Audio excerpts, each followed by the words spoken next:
wilayah PPKM tetap dilaksanakan sholat Idul Adha dan ibadah. Cuma kita setuju harus ada prokes yang lebih ketat. Nah, kita akan cari formulasinya bagaimana prokes itu bisa berjalan, di mana mungkin tempat beribadah diperbanyak. Kemudian kalau perlu kita sinergikan dengan pihak terkait. Bahwasanya yang penting adalah bagaimana kedisiplinan protokoler di setiap kegiatan acara. Nah, sehingga tadi ditekankan bagaimana pengurus masjid yaitu perlu melengkapi sesuatunya, dan kemudian pengawasan yang ketat terhadap prokes di setiap tempat ibadah, dan kemudian dalam pembagian daging korban nantinya. Assalamualaikum warahmatullahi wabarakatuh dan selamat sore Pak Firdaus. Selamat sore. Oke. Baraya, sahabat Batamu, tamu kita pada sore ini nama lengkapnya Pak Firdaus Dijo, sarjana hukum, kemudian Law Master, dan insya Allah dalam 2-3 tahun lagi menjadi kandidat doktor, bahkan menjadi doktor. Amin. Amin. Bagaimana kabarnya Pak Firdaus? Alhamdulillah sehat. Alhamdulillah sehat ya. Gimana kabarnya, Bro? Alhamdulillah, saya baru lepas dari ini kan, kami positif 6, 3 di Jawa, 3 di Sumatera. Sebetulnya itu bawa dari Jawa juga. Bawa dari Jawa, kami demam-demam di jalan kemarin itu. Pak Fir, ini kan pandemik makin meninggi angkanya ya di Indonesia secara umum. Kemudian di Sumatera Barat itu ada 4 PPKM mikro, pemberlakuan pembatasan kegiatan masyarakat berskala mikro begitu ya. Orang baru saja kemarin PSBB, lalu kemudian PPKM, lalu kemudian PKM yang diperketat, ada PPKM darurat. Ini menurut Pak Fir, saya langsung tancap gas nih. Menurut Pak Firdaus yang dikenal oleh banyak orang sebagai tidak hanya dosen tapi pengamat kebijakan dan hukum kesehatan. Nah, gitu kan. Nah, perubahan model atau pilihan kebijakan ini masih dalam koridor aturan nggak, koridor hukumnya gitu? Menurut saya lebih kepada pilihan itu, Bro. Oh, itu pilihan. Pilihan. Okay. Kenapa? Karena kita langsung saja lihat itu, kalau saya melihatnya itu persoalan ekonomi. Oke. Jadi ada aspek kemampuan secara finansial, kemudian negara memilih itu. Ini kalau dibilang PPKM ini kan adiknya PSBB. Oke. Saya mengartikannya seperti itu. Kenapa? Inilah yang lebih enteng dari segi finansial. Iya. Kalau PSBB mahal biayanya. Apalagi karantina wilayah ya. Apalagi. Ya, karantina wilayah kalau satu Jakarta itu bisa mengambilkan 1 hari itu per 500 juta. Saya pikir negara tidak mampu melakukan itu. Negara tidak akan mampu melakukan itu pun sudah dinyatakan secara resmi oleh Menteri Luhut ya. Koordinator ya. Koordinator Meninvest lah ya. Ya. Artinya negara sudah buka-bukaan menurut saya soal itu. Akhirnya dipilihlah kebijakan ini. Tapi substansinya, tujuannya, cita-citanya adalah untuk melakukan penanggulangan COVID. Okay. Apalagi kita di angka pada ini. Bisa dikatakan secara internasional itu di Indonesia sudah mencapai angka 2 besar ya di dunia. Sekarang ini? Ya. Per hari ini? Per hari ini, ya kan? Dan ini tidak bisa dikatakan kalau kita sedang baik-baik saja. Oke. Soal nyawa ya. Oke. Ya, karena kesehatan adalah soal nyawa. Iya. Kalau saya mengartikannya soal nyawa hari ini. Nah, apa yang lebih berharga dari nyawa? Nah, ini yang harus dipenuhi oleh negara. Nah, negara bertanggung jawab, kemudian memenuhinya, kemudian melindungi dan menghormatinya, kan seperti itu, tanggung jawab negara. Okay. Nah, untuk itu yang bisa dilakukan negara hari ini juga secara internasional ya, WHO sendiri tidak bisa selain daripada preventif, pencegahan. Kenapa? Karena memang upaya kuratifnya belum bisa ditemukan sampai hari ini. Belum ada satupun hasil riset dari medis yang mampu melakukan secara kuratif.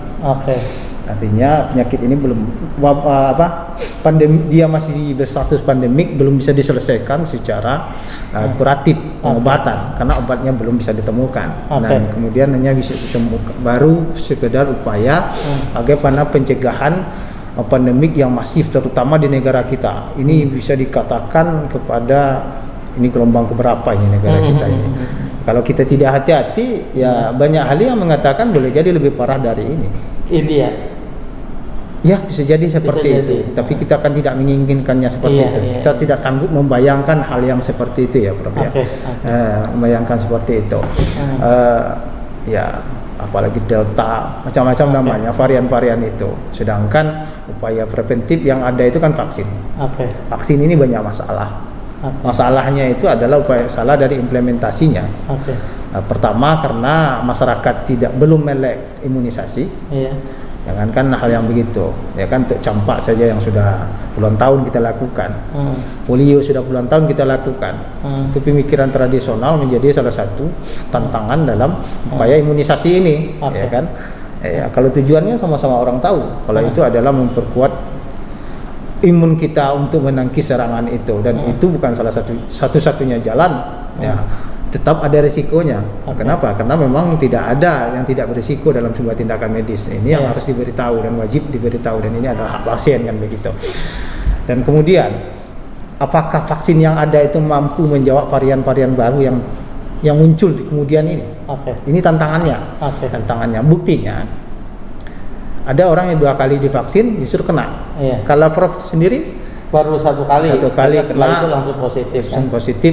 Nah, artinya ini kan sebuah ikhtiar yang belum bisa menjamin, ya. Tapi setidaknya ini menjauhkan kita dari potensi-potensi itu, dari dugaan-dugaan yang mengancam itu. Nah, kita apalagi misalnya kalau kita larikan ke hukum Islam, misalnya kalau kita sebagai Muslim ini kan sudah fardu ain menjaga kesehatan kita dan orang lain ini.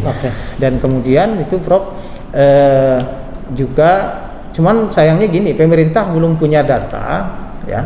Data yang bisa diinformasikan kepada masyarakat seberapa persen sih orang yang sudah divaksin 2 kali ini yang kena positif. Nah, ini kan menjadi, saya takut ini menjadi, kalau tidak diselesaikan masyarakat makin terbelah kan begitu. Nah, dia menganggap ini redundan. Nah, padahal kalau kita hitung itu pasti saja ada errornya kan begitu. Nah, cuma berapa persen ini yang harus diselesaikan. Nah, ini yang belum ada dari pusat sehingga ke daerah. Satgas Covid lebih kepada berapa orang yang terjangkit hari ini. Nah, kemudian ada kemungkinan Delta, kemungkinan varian baru dan segala macam. Itu saja yang ada. Tapi siapa yang kena ini? Berapa jumlahnya? Yang dikabarkan yang meninggal ada profesor segala macam, itu kan kabar bertakut yang sangat luar biasa. Dan itu harus diselesaikan komunikasi. Di Jawa bahkan Pak Firdaus, ini kabar terbaru ketika MUI kemarin menyampaikan minta pertanggungjawaban pemerintah karena banyak ulama yang wafat begitu karena Covid. Di WA group dan di media sosial juga kita berseliweran itu setiap saat ulama, tidak hanya yang sudah sepuh tapi juga yang muda banyak yang wafat. Saya membayangkan untuk mendapatkan sarjana sampai doktor mungkin 4-3 ya, sekitar 10 tahun. Tapi mendapatkan ulama itu kan belasan tahun, bahkan puluhan tahun baru menjadi ulama. Susahnya mencari ulama baru begitu. Nah, pertanyaan besarnya sekarang, patutkah sebetulnya pemerintah kemudian secara terbuka dalam posisi seperti ini menyampaikan permohonan maaf kepada warga semuanya, kepada seluruh bangsa, bahwa ini kondisinya seperti ini, kemampuan pemerintah hanya ini ikhtiar bersama-sama. Kira-kira ada kewajiban nggak secara moral atau secara konstitusi? Ini berat, Prof. Berat pertanyaan ini. Kenapa, Prof? Ini sepengetahuan saya ya. Belum ada budaya semacam itu di negara kita. Oh, sini soal budaya. Ya. Soal kemudian budaya. kalau bercontoh kita ke Jepang, melihat budaya hukum mereka, dia lebih fokus kepada eksekusi ketimbang ribut-ribut di media. Kemudian setelah itu eksekusi diselesaikan, misalnya pesawat jatuh, ya, yang yatim diselamatkan beasiswanya, kemudian yang janda dijamin hidupnya, lalu pihak maskapai nanti dia akan minta maaf secara terbuka dan dia mengundurkan mandiri. Dan itulah budaya hukum mereka. Kita belum bisa melihat ke sana. Tapi secara moral dia punya kewajiban soal itu. Idealnya seperti itu. Tapi bagaimana ya? Apakah mereka mampu untuk melakukan itu? Setidaknya memutus kebiasaan yang selama itu tidak pernah dilakukan. Nah, tentu kalau dipandang satu sisi memang tetap ada kelemahan negara dan pemerintah dalam hal ini. Kenapa? Karena memang mereka tidak terstruktur dengan baik awalnya. Sistem kesehatan kita ini bisa dikatakan tidak bagus dan kita memang sangat tidak siap. Tidak siap. Ya, negara yang siap saja mereka kocar-kacir menghadapi. Apalagi kita sekelas Jerman, sekelas Inggris, sekelas mungkin Malaysia itu di atas kita. Soal ini ya. Dalam 10 tahun terakhir mereka di atas kita. Di atas kita. Soal Yankesnya sistem. Nah, mereka sekarang saya baca itu di Sinar Harian barusan dia takut kesehatan mereka lumpuh. Sampai segitu kekhawatiran mereka. Tapi sepengalaman saya di sana menuntut ilmu. Sampai pulang, setelah pulang dari rumah sakit mereka akan bercerita. Apa pengalaman di rumah sakit? Biasa seperti apa? Nanti jam 3 kata dokter saya harus minum obat. Kemudian saya istirahat. Yang lain tidak ada. Sementara kita banyak hal. Ada perawat si A, ada perawat B, ada dokter A yang komunikasi tidak bagus, kemudian berantem, bla bla. Ceritanya seram semua. Nah, sampai mereka kepada hal yang seperti itu, dan mereka juga belum mampu melakukannya hari ini. Nah, apalagi kita. Tapi selesailah kita membandingkan itu. Ini persoalan bukan bagaimana cara berlari, tapi bagaimana memulainya kalau menurut saya. Inilah saat yang tepat untuk melakukan reformasi besar-besaran sistem kesehatan di negara kita. Kata kuncinya reformasi besar-besaran sistem kesehatan di Indonesia. Mulainya dari mana? Apakah dari sistem hukumnya kita punya undang-undang kesehatan yang undang-undang kesehatan, undang-undang tentang wabah penyakit menular, undang-undang kekarantinaan wilayah, ada kemudian juga undang-undang rumah sakit, kedokteran dan kedokteran gigi misalnya gitu kan. Apakah seluruh peraturan perundang-undangan dulu kita secara sistem hukum untuk komposisinya ketiga-tiga itu, Bro? Normatifnya, substansi hukum dulu, kemudian struktur hukumnya diperbaiki, dan kemudian budaya hukum, budaya masyarakat hukumnya, opini masyarakatnya dan segala macamnya. Ini kan menyangkut budaya hidup sehat. Ini susah. Kalau undang-undang kan sudah pasti kalah dari zamannya, sudah kalah cepat dari zamannya. Undang-undang yang saya sebutkan tadi, yang 5 itu kan sama sekali tidak ngomong soal pandemik. Tidak sama pandemik sekali. Adanya hanya di peraturan Menteri Kesehatan, bahkan di Dirjen kalau tidak salah. Undang-undang itu kan dibuat untuk kondisi yang normal menurut saya. Belum sampai kepada pandemi. Belum kepikir, meskipun ini katanya pengulangan 100 tahunan. Ya, belum kepikir juga menurut saya. Jadi ada ketitiganya yang perlu dibenahi, yang terutama tentu saja budaya hukumnya. Budayanya. Ya, kayak kalau kita bandingkan kayak Singapura itu, Bro. Ini menarik ini, Bro. Singapura itu. Saya keingat apa yang dikatakan oleh MUI Sumatera Barat barusan yang kemudian mempengaruhi kebijakan Gubernur Sumatera Barat. Kan ini menarik ya. Menarik kenapa? Karena mampu mempengaruhi kebijakan. Nah, dan sekalipun itu punya kontra ya dengan pusat. Saya takut, kecemasan saya tetap ini akan menjadi masyarakat terbelah. Apa yang disampaikan oleh Buya Yusril, Ketua MUI, dan kemudian ya rumah ibadah belum saatnya. Tidak perlu ditutup. Seperti itulah intinya dari perkataan beliau, saya baca di media ya. Di PPKM Mikro itu disebutkan bahwa pelaksanaan ibadah di rumah saja. Nah, tapi kemudian ada pandangan dari MUI bahwa beribadah ya tetap di rumah ibadah. Ada penjelasan kutipan di media itu saya baca. Ini berbagai media ya, baik lokal dan nasional. Kata beliau itu rumah ibadah itu bisa dijadikan tempat edukasi dalam hal penerapan protokol kesehatan. Nah, Nah, pemikiran ini kan sudah bagus ya sebenarnya. Iya, Tapi tepat atau tidak? Secara konsep ya. Secara konsep bagus. Itu mirip dengan apa yang dilakukan, apa yang sedang digagas oleh Singapura untuk bersahabat dengan COVID. Iya. Dan menjadikannya endemik. Iya. Dan menganggap dia seperti flu biasa dalam hal menyesuaikan sehari-hari ya. Tapi tetap protokol kesehatan, bukan serta merta yang menghadapi flu biasa ya. Polanya menuju arah ke sana. Tapi mereka cukup punya modal menurut saya. Pertama, penegakan hukum mereka bagus. Yang kedua, masyarakat mereka sudah mulai teratur. Budaya hidup masyarakat mereka sudah bagus. Mereka sudah lama mempersiapkannya. Tahun 70-an mereka sudah mulai dalam hal perbaiki sistem kesehatan mereka. Misalnya tahun 70-an itu dia sudah mulai melarang iklan rokok di negara mereka. Sudah lama kan? Mereka melakukan itu dan patut mereka untuk mencoba mengarah ke sana. Nah, tinggal nanti bagaimana implementasi atau tidak ya. Tapi kalau yang diacanakan hari ini ya, menurut saya perlu didorong hal seperti itu di Singapura. Tapi kondisi Indonesia yang tengah masif seperti ini, apakah tidak berisiko? Itu saja. Satu nyawa itu berisiko. Dalam hukum Islam, ya kan, menyelamatkan nyawa itu boleh potong tangan untuk menyelamatkan nyawa kan begitu. Nah, saya takut opini masyarakat terhadap keputusan dari MUI itu, statement dari MUI itu macam-macam. Apakah ini pendapat dari seorang Gus Rizal Zahar, Buya Rizal Zahar, atau Ketua MUI? Kalau menurut hemat saya, MUI tidak perlu berpendapat seperti itu sekarang. Selain mendukung sebuah kebijakan itu, semoga kita bisa keluar 14 hari ke depan. Berapa hari toh jadinya? Dari 6 sampai 20. Artinya minimal kita menurunkan angka itu.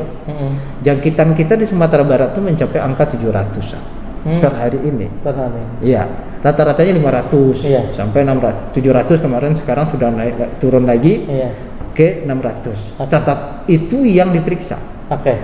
Apakah semuanya yang sudah di-tracking? Apakah sudahnya semuanya yang Kalau menurut data dari Dr. Andani, tracking itu menurun sekarang. Ya, idealnya 6-8 orang itu tidak tercapai. Nah, kemudian kalau angka itu banyak ditemukan dengan jumlah testing yang sedikit itu, tentu potensinya lebih besar dari dugaan itu. Seperti fenomena gunung es. Iya, seperti itu. Jadi itu kecemasannya. Tantangannya seperti itu. Nah, dari awal Pak Firdaus itu menyampaikan bahwa ini pertama sebetulnya lebih pada pilihan kebijakan. Apa yang dilakukan oleh pemerintah dari mulai PSBB, kemudian PPKM darurat di Jawa dan Bali, kemudian PPKM mikro di 43 kabupaten kota di luar Jawa dan Bali. Lalu kemudian banyak pilihan-pilihan itu kan pilihan itu tentu ada risikonya semua. Tetapi ini tetap mesti dilakukan. Mengapa? Karena yang kedua tadi ternyata sistem kesehatan kita memang masih belum sekuat negara-negara yang lain. Sistem hukum kesehatan juga belum menunjang begitu. Dan ditambah kultur masyarakat juga masih seperti ini, apalagi keterbelahan masih tetap ada di sisa-sisa kemarin perpolitikan Indonesia. Nah, kira-kira nih Pak Firdaus, ke depan ini langkah-langkah pemerintah kita yang tadinya dipuji oleh beberapa negara ASEAN, ketika India meninggi, Malaysia juga berulang-ulang lockdown begitu kan, sampai sekolah itu ditutup sepanjang masa begitu. Tidak pernah ada perkuliahan dan sekolah, kita dipuji bisa seimbang antara ekonomi dengan politik. Ini sebetulnya ikhtiar pemerintah untuk bandul ekonomi dan politik di kebijakan penanganan COVID ini memang harus begitu. Kedua-duanya kan harus sejalan, tidak bisa dipisahkan. Kalau pandemik ini tidak bisa diselesaikan, bagaimana ekonomi itu bisa diperbaiki? Sebab COVID telah mengajarkan bagi kita pentingnya kesehatan itu. Kesehatan dalam artian tanggung jawab negara itu adalah memastikan orang sehat itu agar tetap sehat, dan memastikan orang sakit itu bisa sehat. Iya, sekalipun belum ada kepastian. Sekarang karena dalam Sumpah Hippokrates kan tidak ada kewajiban di sana dokter. Dokter adalah berupaya meringankan beban penyakit orang lain, begitu seseorang. Di undang-undang ada sebutkan preventif, kuratif gitu ya. Kuratif. Jadi itu kan upaya-upaya yang dibuat yang ditetapkan secara undang-undang. Ini langkah-langkah untuk pemenuhan hak kesehatan itu. Nah, kemudian soal yang tadi itu penegakan hukum kita ini adalah masalah, terutama di Sumatera Barat, sangat bermasalah. Ya, seperti kembali ke MUI tadi, apa yang dikatakan MUI tadi sebenarnya kalau itu jalan itu bagus sebenarnya, kalau mampu dilakukan. Tapi dalam kondisi non PPKM, setiap rumah tempat ibadah kita tidak tertib. Belum tertib. Ya, kalau saya dulu di prof saya, kalau bicara belum itu dimarahi. Gitu ya. Kenapa bilang belum? Kan? Kalau memang tidak tertib. Iya, ini kan tidak tertib, ya kan? Tapi kita senang berbahasa basi. Iya, kita ikuti saja. Oke, yang pasti belum, belum atau tidak. Ya, atau memang dari dulu kan memang tidak pernah disiapkan kondisi pandemi seperti ini. Tempat wudhu misalnya yang masih berhimpit-himpit gitu kan, posisi infrastrukturnya juga tidak mendukung. Ya, selama ini kalau fakta-fakta seperti itu makin banyak lagi persoalan negara ini kan. Untuk hal-hal yang konsumtif itu negara belum bisa menjamin selama ini implementasinya ya Prof ya. Kenapa? Ya karena di negara kita ini kalau tidak makan ya busung lapar, kalau makan keracunan makanan. Nah, ini kan hal yang aneh nih, karena memang makanan-makanan yang beredar di tengah masyarakat yang konsumtif itu tidak bisa dipastikan itu layak konsumtif.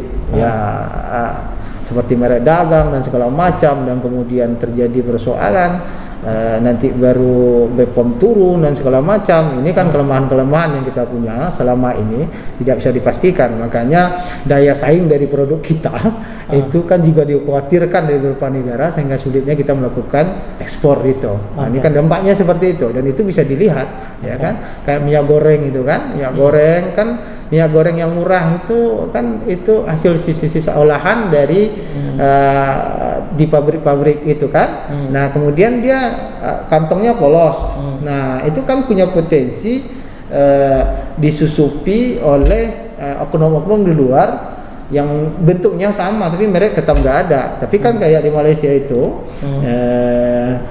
pengalamannya minyak itu tetap beredar, cuman ada mereknya di sana, ada izinnya ditulis segala macam. Nah, itu kan mengurangi potensi untuk mencelakai masyarakatnya sendiri, ya. Dan kemudian ada banyak lagi persoalan, misalnya kita tidak biasa mengecek tempat makan kita. Seharusnya sekali 6 bulan kan perlu tuh dicek oleh dinas kesehatan atau dinas terkait, mereka itu WC-nya segala macam. Itu kan hal yang akan dikonsumsi rakyat. Begitu juga fasilitas-fasilitas tempat duduk kita.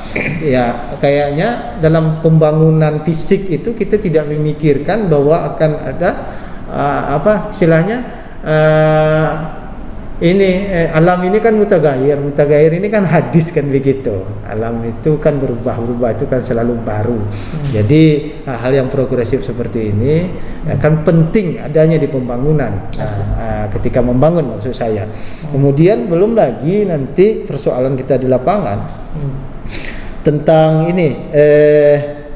tentang penanganan kasus isolasi mandiri ini. Ini kan 70% kita isolasi mandiri, ya kan? Idealnya kan bolehnya 20%, Pak. 20% isolasi mandiri ini. Sementara kita terbalik sampai 70% ya, isoman itu. Sampai sama aja dengan sesar Sesar itu kan boleh lewat 14 dan 25% itu. Kita sudah sampai di angka di atas itu. Bisa sesar semuanya kan. Nah, kenapa? Karena memang sudah di sini. Ini kan persoalan etika profesi ya. Yang harus kita kedepankan soal kesehatan ini kan harusnya itu kemanusiaan. Ya, itu sebenarnya. Jadi banyak hal yang harus dilakukan, terutama penegakan hukum. Kemudian perda itu menurut saya itu sudah tidak relevan lagi soal sanksinya. Perda yang baru dibuat kemarin itu. Tidak relevan lagi soal sanksinya itu. Itu sudah revisi apa belum itu? Belum Kan? baru. Berarti kan baru direncana sedang dibahas juga itu kan. Dendanya kayak kemarin itu viral kan. Salah satu restoran di dekat Pasar Raya itu kan. Nah, itu dendanya 500. Nyawa. Nggak seimbang itu dengan harga 500 menurut saya. Dan itu sudah lama kejadiannya. Saya tengok. Begitu juga rumah makan yang besar kayak di Jalan Khatib Sulaiman. Bulan Ramadan saya punya pengalaman di sana. Pernah saya komplain, tapi pihaknya berusaha untuk tidak menggubris kan begitu. Nah, ini tantangannya penegakan hukumnya. Dan kemudian malam-malam saya sering keluar juga. Saya duduk nongkrong, kadang saya sendiri aja sebenarnya. Saya sering sendiri jalan. Banyak yang tidak melakukan protokol kesehatan, termasuk masjid-masjid, tempat beribadah. Itu saya kewalahan pas hari Jumat itu kewalahan. Nah, gimana caranya ya kan? Imam di depan rapatkan saf gitu kan. Nah, beliau di depan kan tidak ada bersinggungan dengan orang, kita yang di belakang kan begitu. Tapi kenapa kita tidak mau bersabar dengan hal yang begini? Ya, saling mendukung. Jadi persoalan penanggulangan Covid yang hari ini masih ke tahap preventif itu harus dilakukan secara komprehensif. Tanggung jawab negara dan kemudian peran serta masyarakat dan organisasi. Jadi tanggung jawab negara dan peran serta masyarakat itu penting.